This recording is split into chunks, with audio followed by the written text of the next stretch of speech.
All right,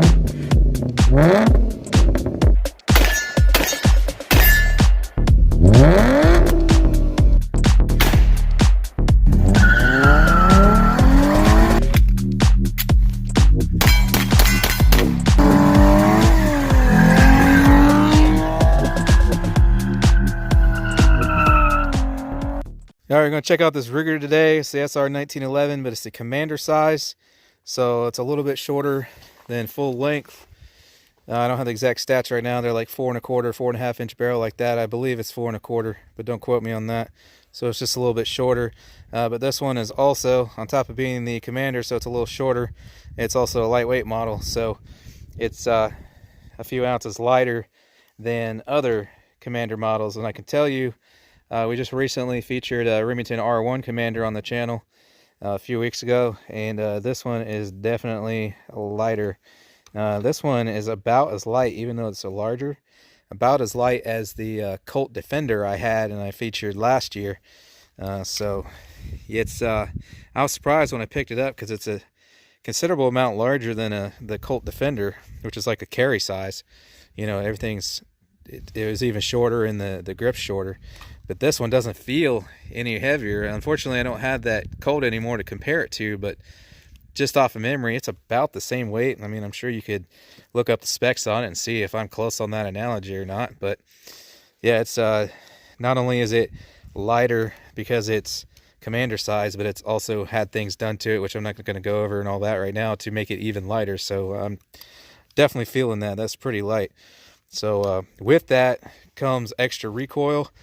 I'm definitely feeling a lot more pop in this one, but you know, if you like shooting 45s and you got good grip and all that, it won't be an issue for you. But that is definitely something to take into consideration. It's got quite a decent amount more recoil being so light. So we're gonna shoot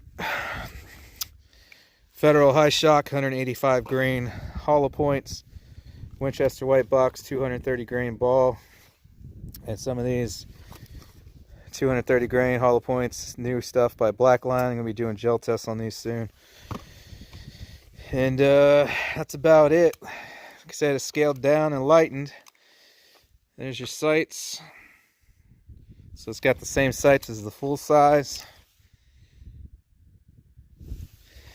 and same trigger. We are empty. The rigger's having a real nice, crisp, light trigger. On both of these, I get like the smallest amount as I start to apply pressure. I get rid of the take up, start to apply pressure. I get like the smallest amount of creep, and then crisp break. I don't even know if you can see that. So there's the take up. There was the creep, if you could see anything, and there's the break. But I really like these triggers, and they're super light. It's like 4.5 pounds, if that. I really like the triggers on these Rugers.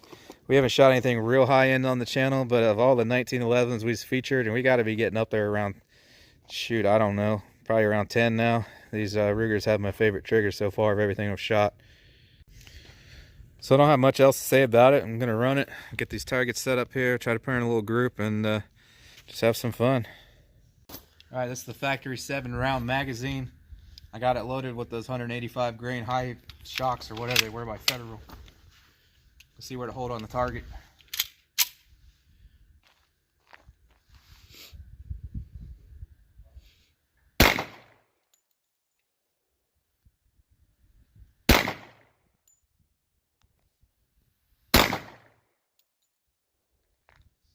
I was like, what's going on? This print, the hole's way smaller. And with the ball ammo, it leaves this big round dot that you can see real well.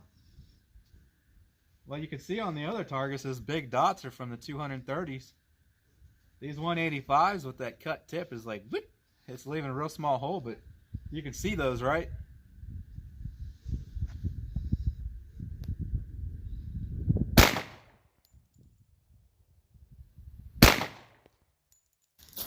Ruger 8 round, 230 grain ball.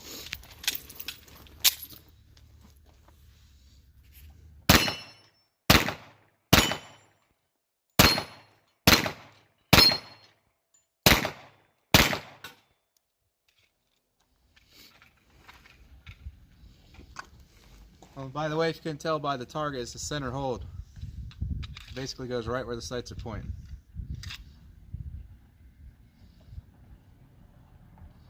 Oh, and this is 8 round with the same 185 grain Federal.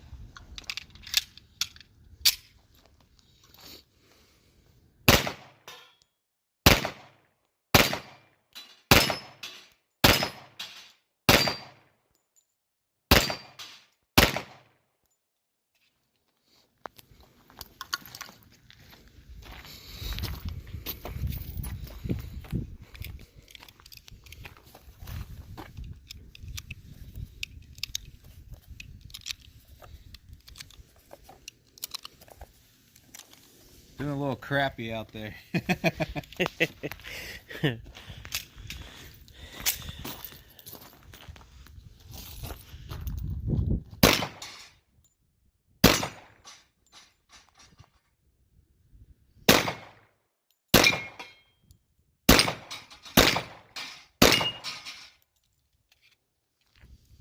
Honestly, I hate to admit it, but I think it's because I'm anticipating recoil a little bit. Because I've been shooting these full size all day, and this, like I said, it's got a lot more pop, so I started doing a little better there. I had quit anticipating recoil. That's the other thing too, these 185s, they already got more pop than your standard stuff. And then when you put them in a light frame like this, it greatly multiplies that.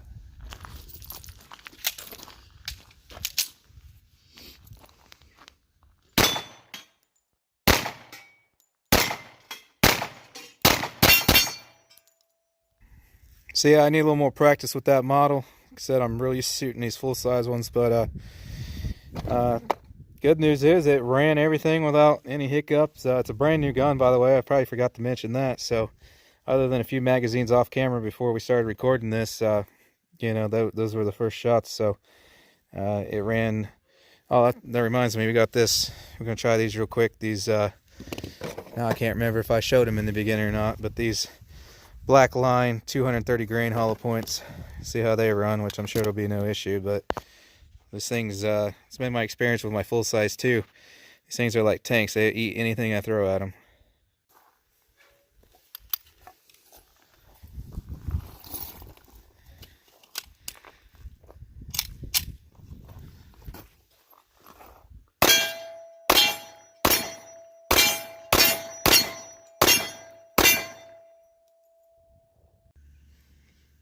So that about wraps her up here. Like I said, I ain't got a whole lot to say. I do love the Ruger 1911s. Me personally, if I was going to buy anything under 1,000, it's definitely going to be the Ruger, and that's why I own this one. So I would highly recommend it because I love the Rugers. It's been absolutely flawless with this one, absolutely flawless with this one. So if you're after a lightweight commander size, I would definitely recommend the Ruger. Excellent gun.